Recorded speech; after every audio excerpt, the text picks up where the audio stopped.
Olá, meus amigos!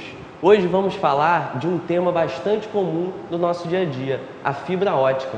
Será que é tão comum assim? Repara, você na sua casa consegue hoje em dia acessar internet banda larga a uma velocidade altíssima, a taxas altíssimas.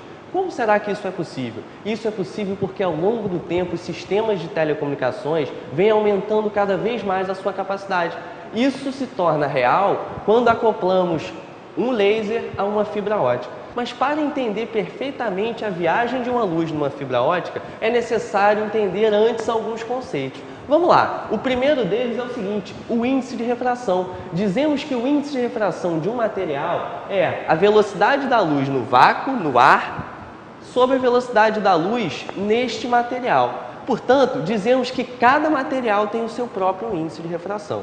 Reparem uma situação que está colocada aqui no quadro. Eu tenho um meio 1, que eu digo que é mais refringente do que um meio 2. Ser mais refringente significa ter índice de refração maior. Portanto, temos a luz passando do meio 1 para o meio 2. Temos a luz passando do meio mais refringente para o meio menos refringente. Toda vez que isso ocorre, dizemos que a velocidade aumenta e o raio de luz se afasta da normal. Repara, tem um primeiro raio que tem ângulo de incidência θ1. Primeiro ângulo de incidência. Repara que esse raio, ao passar para o outro meio, ao sofrer o que a gente chama de refração, esse raio se afasta da normal.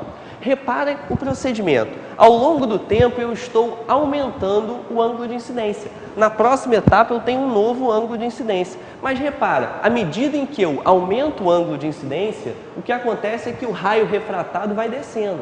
Vai baixando, ele vai descendo até que em um determinado momento, para um determinado ângulo de incidência, eu tenho um raio refratado que passa paralelo à superfície que separa os dois meios. Exatamente nesse momento, exatamente no momento em que o raio refratado sai paralelo à superfície de separação, dizemos que esse ângulo de incidência é o tal ângulo limite. O ângulo limite pode ser calculado de maneira muito simples.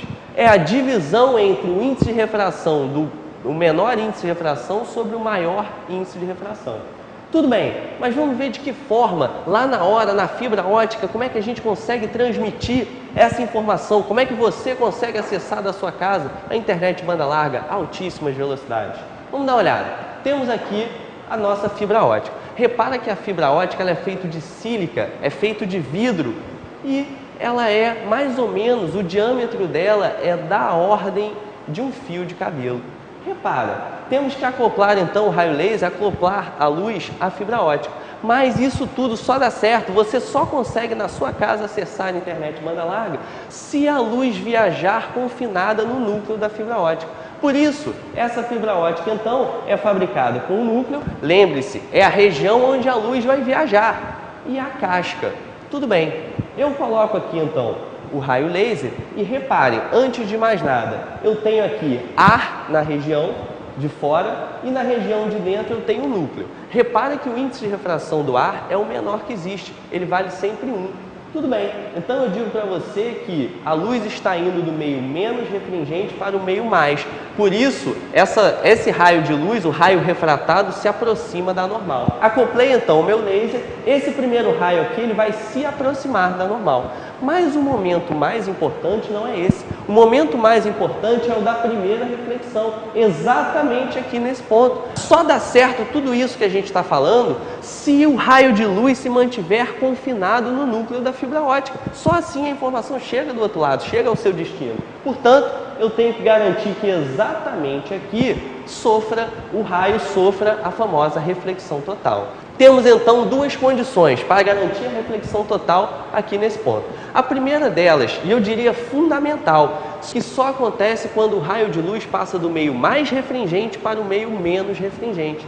O índice de refração do núcleo precisa obrigatoriamente ser maior do que o índice de refração da casca. Mas não basta só isso. Temos a nossa segunda condição. Obrigatoriamente, o ângulo de incidência exatamente nesse ponto precisa ser maior do que o ângulo limite. Se o ângulo de incidência for igual ao ângulo limite, o raio sai paralelo à superfície de separação. Não dá certo, imagina, o raio saindo paralelo entre a casca e o núcleo, não tem sentido, porque a informação só chega se a luz estiver confinada no núcleo. Portanto, eu tenho que garantir que esse ângulo de incidência aqui seja maior do que o ângulo limite. Satisfeitas essas condições, eu tenho então um raio de luz viajando confinado no núcleo e garantindo que ele vai chegar ao seu destino, garantindo que você vai conseguir acessar a internet banda larga da sua casa a altíssimas taxas, altíssimas velocidades. Meus amigos, essa foi a nossa dica de hoje. Um grande abraço, tudo de bom para vocês.